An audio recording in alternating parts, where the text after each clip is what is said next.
Tonight, a Target 12 investigators exclusive caught in the act. A pair of brazen thieves breaking into an East Side home captured on camera. Little did they know the feed was streaming directly back to the homeowner's phone. Target 12 investigator Tim White's here now with the exclusive findings.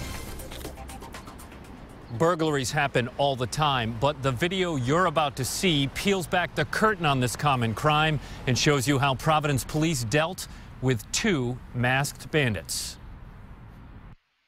March 30th, 1:10 in the afternoon. A rock comes hurtling through the back door window of an East Side home, thrown so hard it actually leaves a hole in the wall on the other side of the room. 1 minute later, more glass is punched in, and eerily, a disembodied hand reaches through the hole, opening the door. Look carefully, the culprit appears to peer right into the camera. Then, minutes later, two people walk in the house, their faces wrapped, concealing their identity.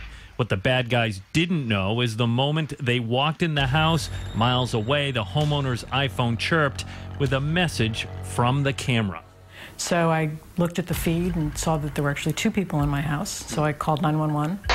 We report a break in progress.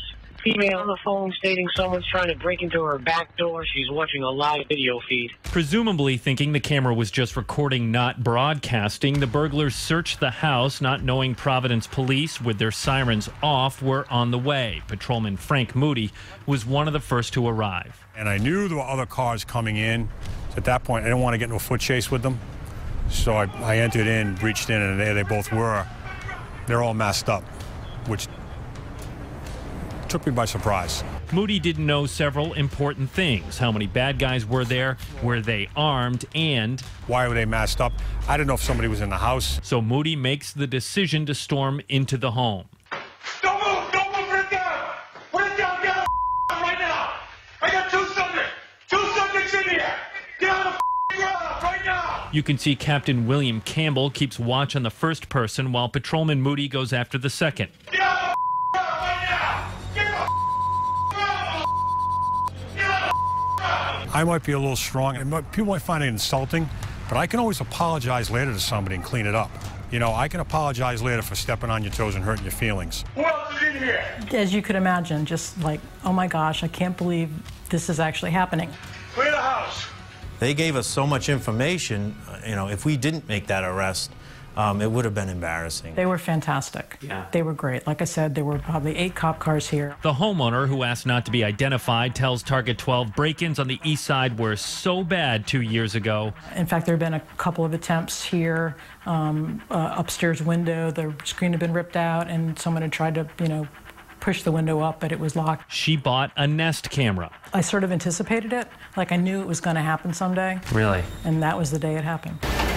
Lieutenant Joseph Donnelly, commander of the district on the East Side, says house break-ins are the #1 issue that impacts that area, and this arrest was significant. As far as the impact goes, we see it almost immediately. The next week in that area, there were 0 breaks.